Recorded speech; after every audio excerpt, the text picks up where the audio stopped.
just sacrifice 32 minutes to an individual that doesn't give a damn about anybody's time but hers. On reality TV, have you ever witnessed a political showdown so dramatic that it could be compared to a train crash? Get your hats on, people, because we're about to explore the Wild West of Dalton, Illinois.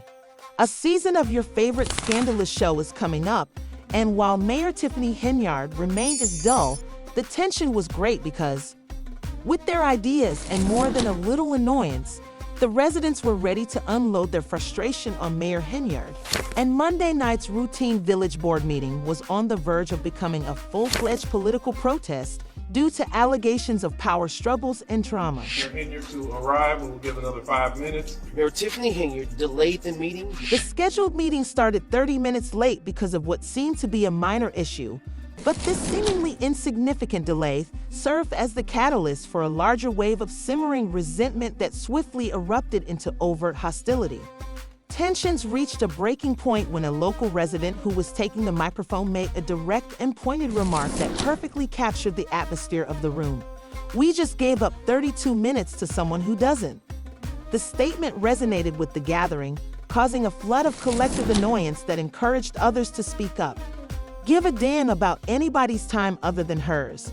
As each participant took their turn at the microphone, their voices quivering with a mixture of sadness, despair, and mounting rage, they spoke with a tangible sense of resolve as though they had all arrived at a moment of realization.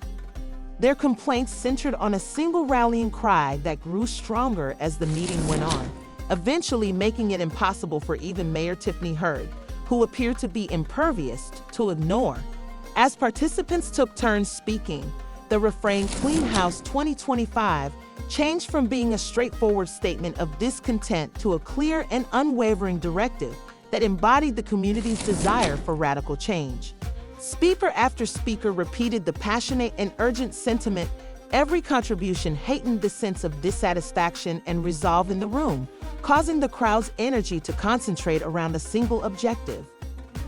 The meeting's focus changed from addressing normal issues to becoming a rallying cry for accountability and change after a leader they perceived as unfit and insensitive was removed.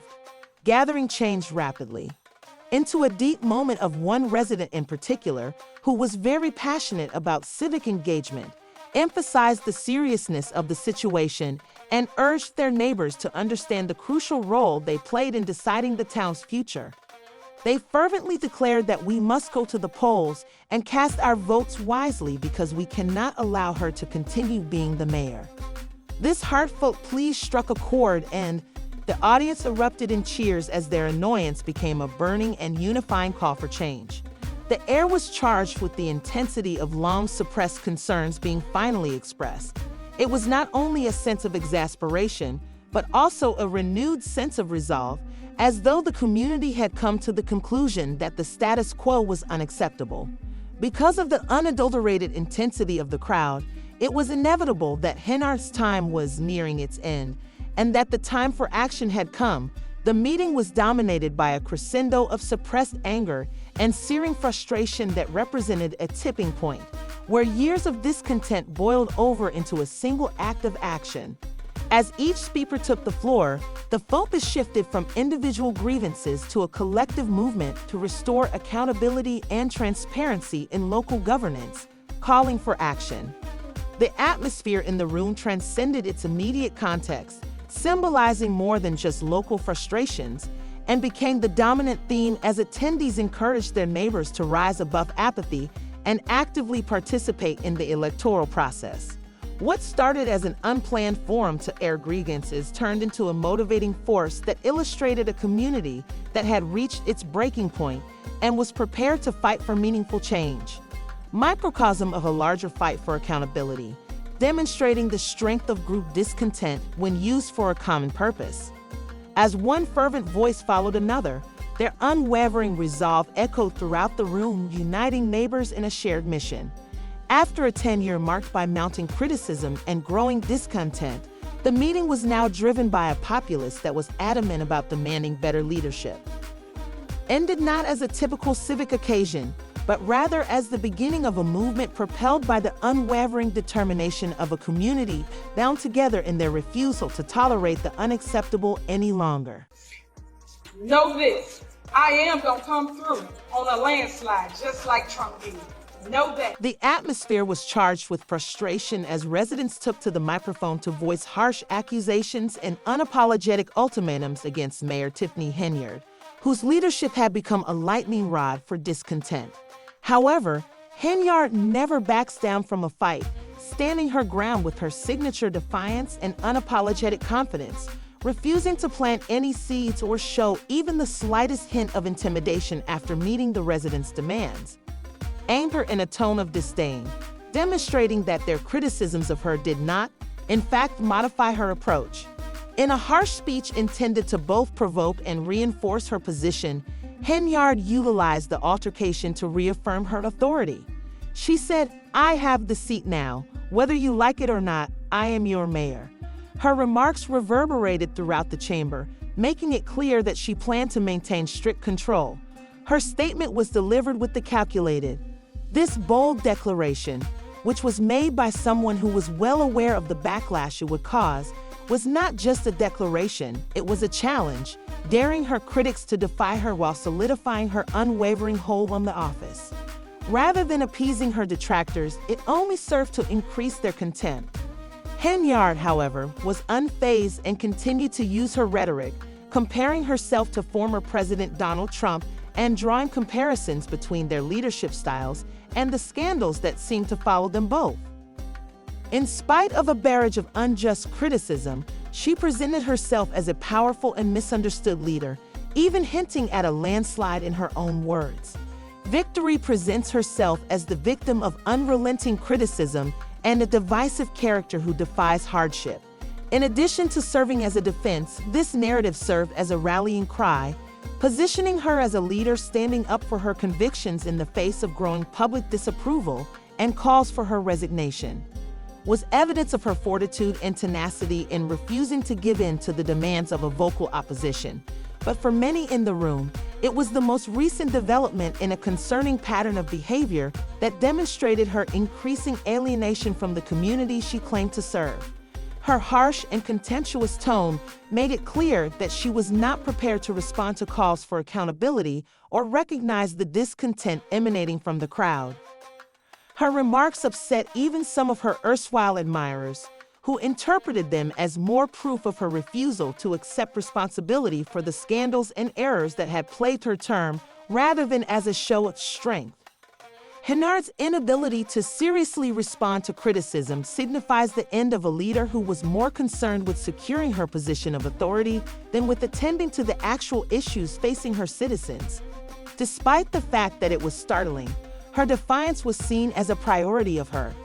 Critics saw her portrayal and control over the community's demands as signs of a bigger issue, with each act of disobedience appearing to strengthen her position as a leader more concerned with maintaining her power than promoting unity or open and respectful administration. The gap between the garden and the residents, who became more and more irritated with her unwillingness to react to their complaints or participate in a constructive way, supporters of Henyard, however, noticed a distinct aspect of them. Her audacity and unrepentant attitude demonstrated that she was a leader who would not be intimidated by public opinion or the demands of public scrutiny. They saw her as someone who unjustly singled out someone who was under severe criticism for daring to lead in a different way. She painted herself as a historical figure by leaning into this perception, which resonated with a small but loud group of people who appreciated her tenacity and believed she was willing to stand alone if necessary to pursue her vision. Whose contentious tenure would eventually be vindicated, much like others who had encountered fierce opposition during their time. But the attendees at the meeting demonstrated a growing understanding that her dismissive, confrontational, and uncompromising leadership style was untenable as locals voiced their complaints. Because of her comments that evenings acted as a reminder of the huge differences between Henyard and her town, many people realized how, instead of calming or inspiring her audience, She seemed to widen the gap and reinforce the idea that she was a leader disconnected from the needs and worries of the community by cultivating a tense connection with the very people she was elected to represent. Without bias, at the conclusion of this investigation, I will provide an assessment of the findings. When a courageous resident faced Mayor Tiffany Henyard in a confrontation that embodied the town's long-simmering frustrations with firm resolve, saying, "We are Dalton citizens, not your subjects or employees, and since you are departing with this resolute statement, you will not treat us this way any longer." The tension in Dalton erupted into a spectacle of raw emotion and political struggle. Their defiance ignited an explosive encounter that went beyond what constitutes a simple political dispute. Dalton Henyard's words, which were frequently dismissive of critics, echoed through the packed room but failed to intimidate a defiant audience. Her remarks prompted a firm rebuttal from one resolute citizen, which energized the crowd. The residents' passionate challenge electrified the gathering, sparking cheers and applause that signaled the crowd's solidarity and their collective decision to no longer tolerate what they perceived as the mayor's conceit and overreach. This moment served as both a daring challenge to Henyard's authority and a forceful declaration of the town's unwavering demand for respect and accountability. It also revealed the citizens' fervent desire to not be silenced or dismissed. This encounter was more than just a personal altercation. It was a sign of Dalton's mounting discontent with leadership that was seen as aloof and indifferent to the concerns of its residents. As Henyard, known for her signature defiance, tried to hold on to her position of authority, the tension in the room was evident. Authority, but her remarks only served to confirm the audience's impression of a leader who was out of touch with the issues facing the community.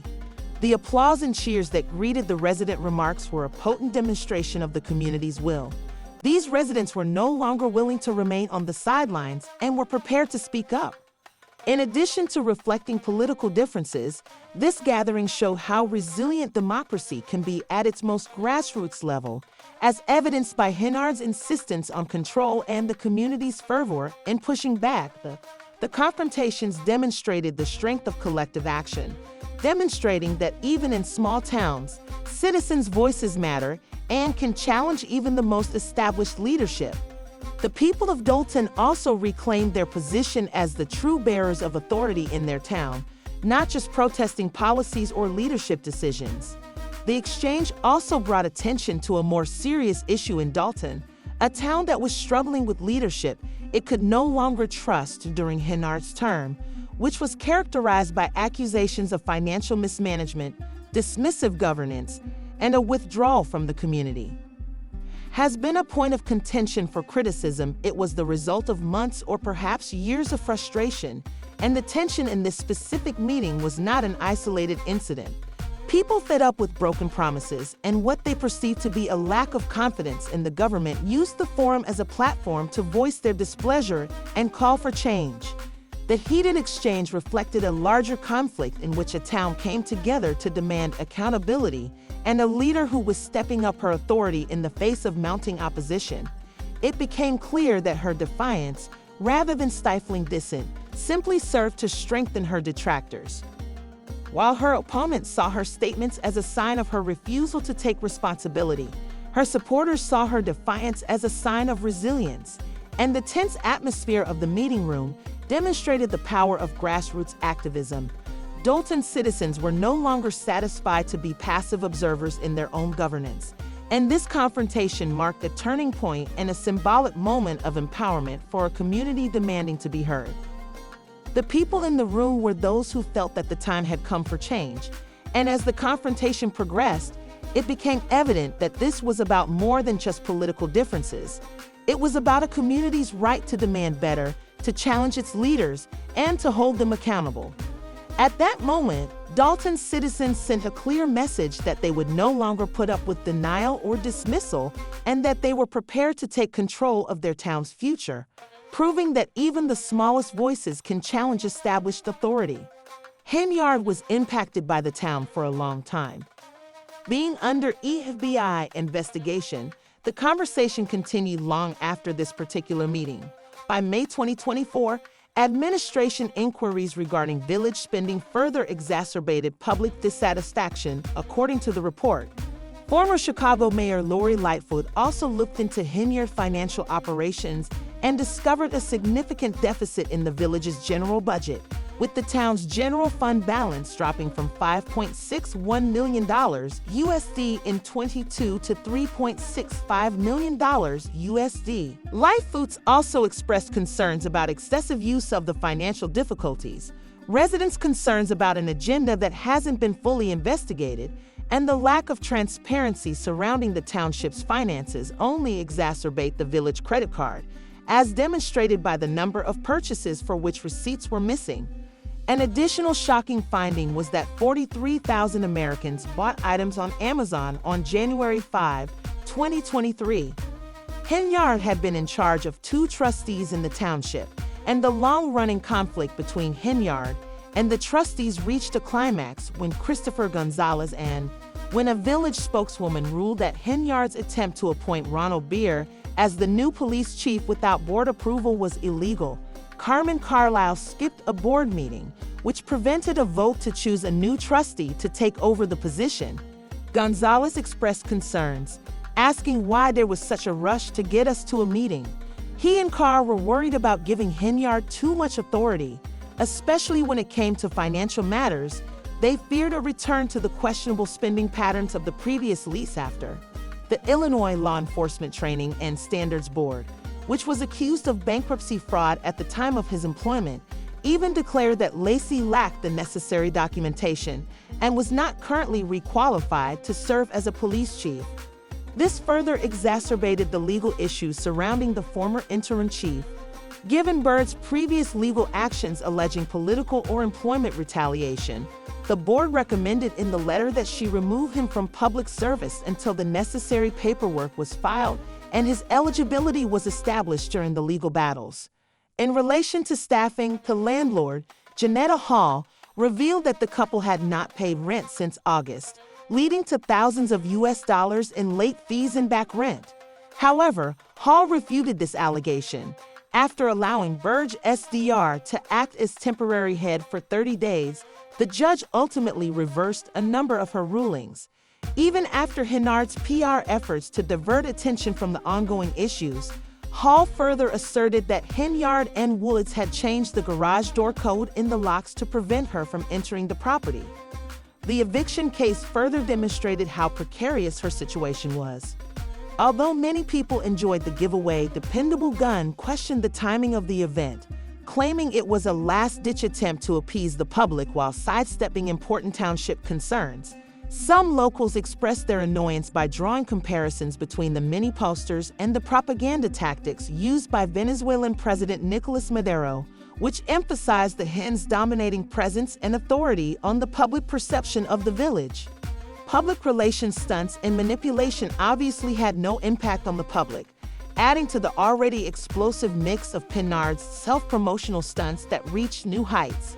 Giant billboards featuring her image emblazoned with slogans like "Keeping My Promises," "Fighting for My Residents," and reports of her using police officers as personal bodyguards blurred the lines between public service and personal protection. The residents felt outraged and unfair, and we asked how long the situation would last. We weren't against her having a security detail, but the use of public funds for personal enrichment and the harsh tactics used to quell dissent ignited calls for accountability and change. This escalated when Henyard called the police on workers who were removing banners featuring her image and the title Super Mayor.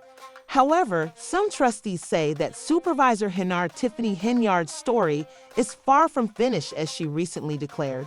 Campaign for re-election in the midst of political turmoil, sensational accusations, and growing controversy only add to her already captivating story. Her attempt to repair her legacy and take back control of the narrative that portrays her as a capable leader is deliberate. Despite C's claims, a growing number of Dalton residents see Henyard's campaign as a turning point that offers an opportunity to address the scandals and moral failings that have plagued her tenure and determine whether the town will continue to support a leader who many believe has failed to live up to their confidence. corruption due to the long-lasting shadow left by poor management and power abuse, which is also a political conflict to her enemies. Dalton finds himself torn between continuing Henyard's vision, albeit one that is shrouded in suspicion, and beginning over with a new beginning that prioritizes accountability and openness for Henyard. For her re-election campaign represents the unbridled boldness and ambition of a leader who refuses to accept the consequences of her own scandal. It is a test of her fortitude and resolve, a chance to establish her critics, and a daring attempt to solidify her legacy in the community as her opponent sees her re-election campaign as a last-ditch attempt to hold on to power and minimizes the legitimate complaints of her supporters in Henyard, who are motivated by her courage and unwavering refusal to back down, and argue that she is a visionary leader fighting against systemic barriers and political sabotage. The community is tired of her leadership because the intense political climate in Dalton and the drama surrounding the campaign have drawn attention. The stakes are higher than ever because the outcome of this election could determine not only Henyard's fate, but also Dunn's future course. As the crucial election approaches, interest from all over the state is transforming this small-town race into a larger debate about the morality of leadership and the responsibility of public officials. Regardless of the result, it is evident that this election is significant for Dalton's history and could have a long-lasting effect on the town's political and social fabric for years to come. Will Henyard weather the scandal and win a second term?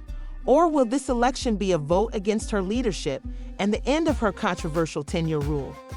And catchphrases that highlight the more challenging aspects of leadership in the face of adversity, ambition unchecked by responsibility, and the tenacity of a community for justice since her recently declared re-election campaign emerged amid the scandalous political upheaval.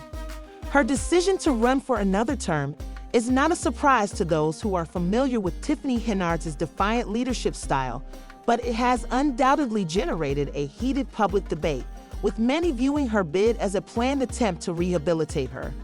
Complicated by allegations and escalating disputes, a growing number of Dalton residents view Henyard's campaign as a turning point that offers an opportunity to address the scandals and moral failings that have occurred throughout his reign.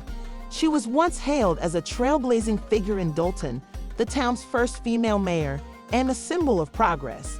However, the community she promised to lead has been sharply divided by the storm of scrutiny, allowing them to see and regain control of the narrative. She presents herself as a strong leader despite the critics' claims. More than just a political struggle, the re-election campaign is a test of her fortitude and determination, a chance to disprove her critics, and a daring attempt to solidify her legacy in the town. However, to her detractors, it represents the unbridled ambition and audacity of a leader who refuses to accept the consequences of her own scandals, which have left Dalton at a supporters of Henyard, who are moved by her boldness and unweaving, will contend that she is a visionary leader facing political sabotage and obstacles as the days go by. The political climate in Dalton is tense as the crucial election draws to a close, and the drama surrounding Henyard's campaign has captured the attention of the entire state. Meanwhile, her opponents see her re-election bid as a last-ditch attempt to hold on to power, ignoring the legitimate complaints of a populace tired of her rule. The big question is whether Henyard will weather the storm of scandal, regain her reputation, and win a second term, or if this election will serve as a referendum on her leadership, ending her controversial tenure. Regarding public officials' accountability and the ethics of leadership,